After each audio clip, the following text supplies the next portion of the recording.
Students, आज हम chemical changes topic start करने वाले हैं। कल हमने फिजिकल चेंज के बारे में पढ़ा था कि व्हाट इज फिजिकल चेंज क्या होता है। हमने फिजिकल चेंज के कुछ कैरेक्टर्स के बारे में पढ़ा था कि भाई कुछ फिजिकल जो प्रॉपर्टीज़ होती हैं उनके बारे में हमने देखा था कि किसी भी सब्सटेंस में कौन कौन सी फिजिकल प्रॉपर्टीज़ प्रेजेंट हो सकती हैं। तो किसी भी सब्सटेंस के शेप, उसके साइज, उसके कलर, उसकी स्टेट में ऐसी जैसे जितनी भी प्रॉपर्टीज़ होती हैं, तो ये सारी जो प्रॉपर्टीज़ होती हैं उन्हें हम फिजिकल प्रॉपर्टीज़ कहते हैं। ओके, और इन सभी प्रॉपर्टीज़ में अगर कोई चेंज हो रहा है तो हम उस चेंज को क्या कहते हैं? फिजिकल चेंज कहते हैं। और हमने यही पढ़ा था कि जो फिजिकल चेंजेस होते हैं वो ज़्यादातर कैसे होते हैं? रिवर्सिबल होते हैं। तो हमने ये भी पढ़ा था कि जो आपके फिजिकल चेंजेस होते हैं उसमें कोई भी न्यू प्रोडक्ट जो होता है वो हमको प्राप्त नहीं होता है, वो हमें नहीं प्राप्त होता है, वो नहीं बनता है उसमें। अब हम पढ़ेंगे केमिकल चेंजेस के बारे में। A change with which you are quite familiar in the rusting of iron. तो A change with which you are quite familiar is rusting of iron. Iron में जो जंग लगना, रस्टिंग यानी कि उसका खराब होना, जंग लगना, इस तरीके के चेंज को आप सभी जानते हैं। आपके घरों में ऐसे बहुत सारे मटेरियल्स होंगे जो कि आयरन से मिलकर के बने हुए हैं। ऐसे बहुत से सब्सटेंस जो होंगे जो कि आयरन से मिलकर के बने हुए हैं। आपने उनमें रस्टिंग होते भी देखे होंगे, उसमें आपने जंग भी देखा होगा, तो इससे आप बहुत अच्छे तरीके से जानते हैं। If you leave a piece of iron in the open for some time, it requires a film of brownish substance. अगर आप किसी भी आयरन के किसी भी पीस को कुछ दिनों के लिए, कुछ दिनों के लिए अगर आप उसे छोड़ दें, कहाँ छोड़ना है भाई? बाहर कहीं भी छोड़ दीजिए आप उसे। It requires a film of brownish substance. तो ये अपने ऊपर एक ब्राउनिश कलर की एक सब्सटेंस की एक फिल्म जो है उसको बना लेता है। Okay, this substance is called rust and process is called rusting. तो ये जो अब सब्सटेंस है उसके ऊपर एक ब्राउनिश फिल्म आ गई है। अब हम उस सब्सटेंस को क्या कहेंगे? उसे हम कहेंगे रस्ट, और ये जो प्रोसेस होगी उसे हम कहेंगे rusting. Iron gates of parks और farmlands, iron benches kept in lawns and gardens, almost every article of iron kept in the open gets rusted. Okay, आप बहुत सारे ऐसी चीज़ों को जानते हैं। देखिए, पार्क में और जो आपके गार्डन्स होते हैं, पार्क होते हैं, फार्म लैंड होते हैं, उन सभी के जो गेट्स होते हैं वो आयरन के बने होते हैं। उनमें जो बेंचेस होती हैं वो भी आयरन की बनी होती हैं। या फिर हम ये कहें कि कोई भी सब्सटेंस जो कि आयरन से बना हुआ है, अगर आप उसे एटमॉस्फेयर में खुला रख देंगे तो उसमें रस्टिंग प्रोसेस होना स्टार्ट हो जाती है। उस पर एक फिल्म बन जाती है ब्राउनिश कलर की, जिसे हम क्या कहते हैं? रस्ट कहते हैं। At home you must have seen shovels and spades getting rusted when exposed to the atmosphere for some time. आपने ये देखा होगा कि आपके घर में अगर कोई भी ऐसे पदार्थ रखे हुए हैं, शॉल्व्स है आपकी, ऐसे कुल्हाड़ी जो होती हैं, स्पैट्स जो होते हैं, हथौड़ा जिन्हें कहते हैं, तो अगर वो किसी बाहर के एरिया में रखे हुए हैं, एटमॉस्फेयर में रखे हुए हैं, बाहर रखे हुए हैं, तो आप उनमें रस्टिंग प्रोसेस होते हुए देख सकते हैं। In the kitchen a wet iron pan often gets rusted if left in that state for some time.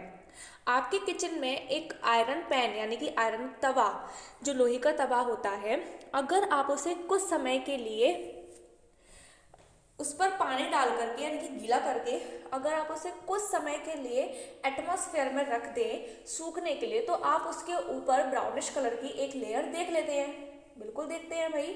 सुबह जब हम आयरन के तवे को साफ करते हैं, आपने व्हील साबुन से अच्छे तरीके से साफ किया, उसे पानी से धोया, आपने उसे बिना पोंछे ही सूखने के लिए रख दिया। आप सोचते हैं कि भाई हम इसे बिना पोंछे सूखने के लिए रख देते हैं और अपना आप क्या हो जाएगा? ड्राई हो जाएगा।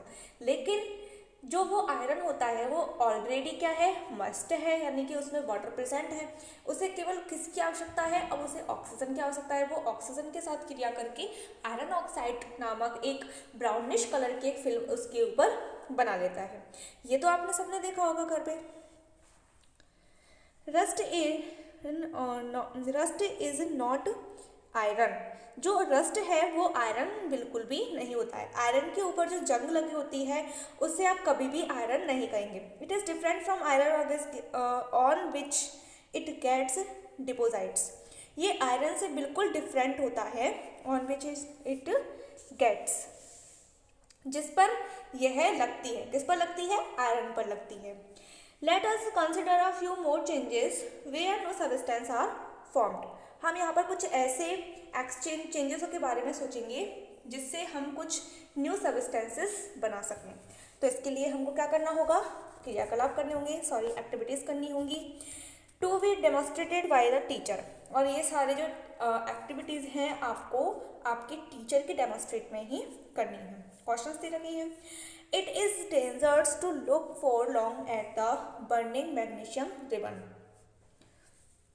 अगर आप ऑक्सीजन में यानी कि एटमॉस्फेयर में अगर आप किसी मैग्नीशियम रिबन को बर्न करते हैं तो उसे बहुत लंबे समय तक देखना आपके लिए बहुत ही ज़्यादा क्या हो सकता है, डेंजरस हो सकता है। किसके लिए, आपकी आंखों के लिए। The teachers should advise children not to stare at the burning ribbon. तो टीचर जो होते हैं उनको स्टूडेंट्स को ये बताना चाहिए कि अगर वो मैग्नीशियम रिबन को ऑक्सीजन की प्रेजेंस में उसे बर्न कर रही हैं तो वो उसे अधिक समय तक यानी कि लॉन्ग टाइम तक उसे ना देखें। ओके, अब चलिए इसका एक करते हैं test activity. Get a small piece of a thin strip और रिबन ऑफ मैग्नीशियम। आपको क्या लेनी है, मैग्नीशियम का एक बहुत ही थिन स्ट्रिप लेनी है। Get a small piece of thin strip, thin magnesium ribbon की थिन स्ट्रिप की और छोटा सा पीस लेना है आपको। Clean its tip with sandpaper. अब आप क्या करेंगे, इसके जो टिप्स होंगे उन्हें आप सैंड पेपर से उन्हें आप बिल्कुल क्लियर कर लेंगे। सैंड पेपर यानी कि आपका आता है रेगमाल जिसे कहते हैं। Bring the tip near a candle flame. और इसके एक टिप को आपको कैंडल के पास में ले जाना है। It Burns with a brilliant white light. अभी क्या करेगा भाई, जब आप इसे किसी कैंडल के पास में ले जाएंगे इसके दूसरे टिप को, तो ये क्या करेगा, बर्न होगा। बर्न होगा तो इसमें से कैसी लाइट निकलती है, बिल्कुल ब्राइटनेस वाइट कलर की जो लाइट होती है वो इसमें से निकलती है। When it is completely burned, it leaves behind a powdered ash. जब ये पूरी तरीके से बर्न हो जाता है तब हमारे पास में कुछ क्या बचता है, it leaves behind a powdery ash. हम अपने पाउडर के रूप में ये हमको ऐश देता है, जिसे हम राख वगैरह भी कहते हैं। Does the ash look like the magnesium ribbon. क्या जो आपके पास ऐश प्राप्त हुई है वो बिल्कुल मैग्नीशियम रिबन की जैसी लगती है? नो, वो बिल्कुल मैग्नीशियम जैसी नहीं हो सकती।